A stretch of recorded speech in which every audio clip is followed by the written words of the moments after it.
வணக்கம் நண்பர்களே. நம்ம இன்றைக்கி பார்க்க போகிற கதை என்னென்னா புல்லாங்கல் எப்படி உருவானது அப்படின்னு சொல்லி கால்முளைத்த கதைகள் எஸ் ராமகிருஷ்ணன் அவர்கள் எழுதிய புத்தகத்திலேருந்து ஒரு 2 கதைகள் பார்க்க போகிறோம். இயற்கையாக உருவான எல்லா விஷயத்துக்குமே ஒரு மக்கள் ஒரு கதையை நம்புகிறாங்க. அந்த கதை எல்லாமே தொகுத்து தான் இந்த புத்தகத்தில் போட்டிருப்பாங்க. சின்ன பிள்ளைங்களுக்குமே புரியுறமே அவ்வளோ அழகாக இருக்கும். இப்போ புல்லாங்குழல் எப்படி உருவானதுன்னு சொல்லிட்டு கென்யாவில் ஒரு கதை நம்புகிறாங்க. அப்புறம் மூங்கில் எதனால் பாடுகிறதுன்னு சொல்லிட்டு அதையுமே கென்யாவில் ஒரு கதை நம்புகிறாங்க.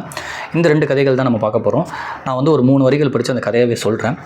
புல்லாங்குழல் எப்படி உருவானது? காட்டில் வசித்த மனிதர்கள் புலியை கொல்லும் வீரம் கொண்டிருந்தார்கள். ஆனால் பெண்களோடு பேசுவதற்கு மட்டும் அவர்களுக்கு ஏகப்பட்ட வெட்கம் இருந்தது.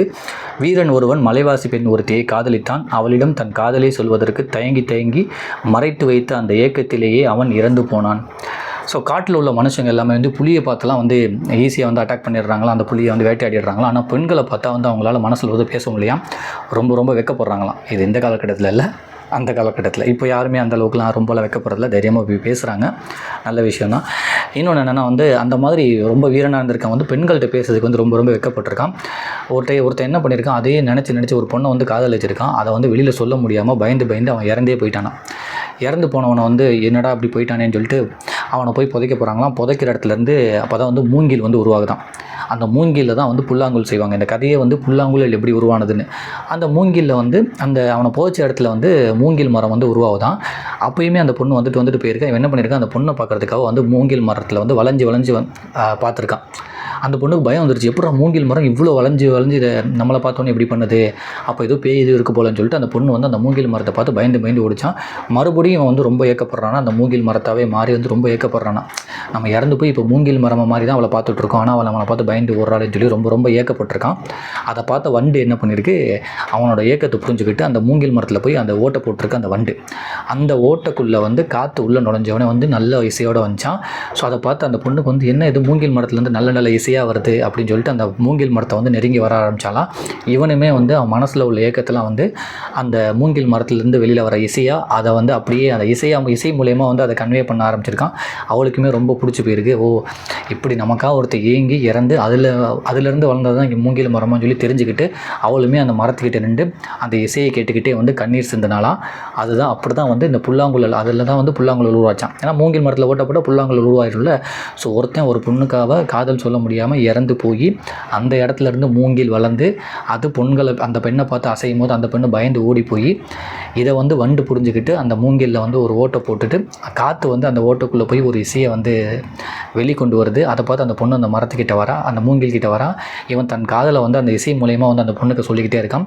அந்த பொண்ணுக்குமே புரிய ஆரம்பிச்சு. அந்த பொண்ணுமே ரொம்ப வருத்தப்பட ஆரம்பிச்சிச்சு. ஐயோ, இப்படியும் நமக்காக ஒருத்தர் இருந்திருக்கானேன்னு சொல்லிட்டு அப்படி தான் புல்லாங்குழல் உருவாச்சுன்னு சொல்லி கென்யாவில் நம்புகிறாங்களாம். அதுலேயுமே ஒரு 3 வரியை படிக்கிறேன்.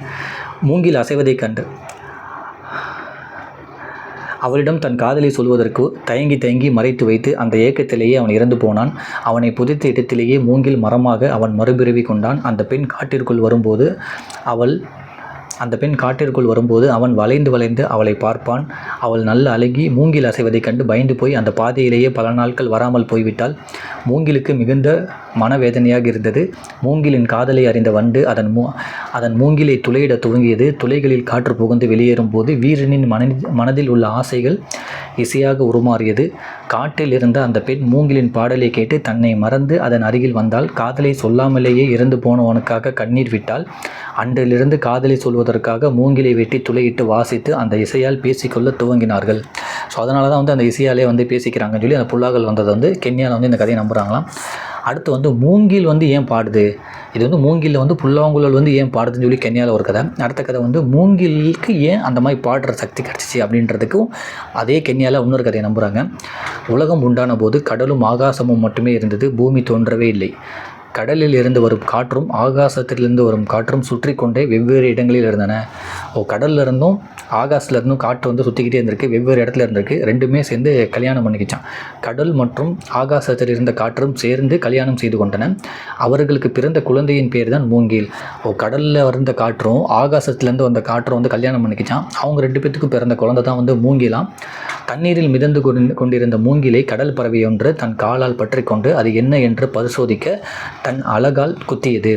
அந்த மூங்கில ஒரு பறவை கொத்திருக்கு. அது என்ன, அது மூங்கில் வித்தியாசமாக இருக்குது அப்படின்னு சொல்லிட்டு பறவையால் துளையிடப்பட்ட மூங்கிலில் காற்று புகுந்து வெளியேறும் போது அது ஒரு இன்னிசையாக மாறியது. காற்றில் உள்ள அந்த ஆகாசத்தில் உள்ள காற்றுக்கும் கடலில் உள்ள காற்றும் வந்து கல்யாணம் பண்ணிக்கிச்சு. அதுக்கு பிறந்ததான் மூங்கில் வந்து தண்ணியில் வந்து கிடந்திருக்கு. ஒரு பறவை வந்து கொத்தி பார்த்துருக்கு. என்ன இது ரொம்ப உருண்டையாக இருக்குது, இது என்னன்னு சொல்லி கொத்தி பார்த்துருக்கு. அந்த கொத்தி பார்த்தோன்னே வந்து அது ஓட்டை ஆகிடுச்சு. அந்த ஓட்டையில் வந்து காற்று உள்ளே பூந்து வெளியில் வரும்போது வந்து ஒரு இன்னிசையாக மாறிச்சான். அப்படி தான் வந்து அதனால தான் வந்து மூங்கில் பாடுதான். அதனால தான் இப்போ மூங்கிலில் வந்து ஏதாச்சும் ரெடி பண்ணி அந்த புல்லாங்குழலாம் செஞ்சால் வந்து அது பாடுறதுக்கு வந்து இதுதான் ஒரு ரீசன் அப்படின்னு சொல்லி இதே கதையை தான் கென்யாலே நம்புகிறாங்களாம். இதே மாதிரி ஏகப்பட்ட கதைகள் இந்த புத்தகத்தில் இருக்குது. கிட்டத்தட்ட வந்து ஒரு 200 கதைகள் வந்து இந்த புத்தகத்தில் இருக்குது. எல்லாத்தையுமே வந்து இயற்கையாக சம்மந்தப்பட்ட கதைகள் எல்லாமே வந்து உலகம் பூரா உள்ளதெல்லாம் வந்து கலெக்ட் பண்ணி இதில் ராமகிருஷ்ணன் அவர்கள் வந்து தொகுத்து போட்டிருக்காங்க, இதில் பதிவு பண்ணியிருக்காங்க. இதில் என்னென்ன கதைகள் இருக்குன்னு சொல்லி சிம்பிளாக சொல்லணும்னா, பறவை ஏன் பறக்குது, மனுஷன் ஏன் பறக்க மாட்டான், சூரியன் ஏன் வருது, நட்சத்திரங்கள் எப்படி உருவாச்சு, நாய் ஏன் சண்டை போடுது, கிளி ஏன் பேசுது, அப்படின்ற அளவுக்கு வந்து ஒரு ஊரில் வந்து ஒரு கதைகளும் நம்புகிறாங்களாம். அந்த கதைகள் தான் இதில் எல்லாமே இருக்கும். நீங்களுமே வாங்கி படிங்க. ராமகிருஷ்ணன் அவர்கள் எழுதிய கால்முளைத்த கதைகள். நன்றி.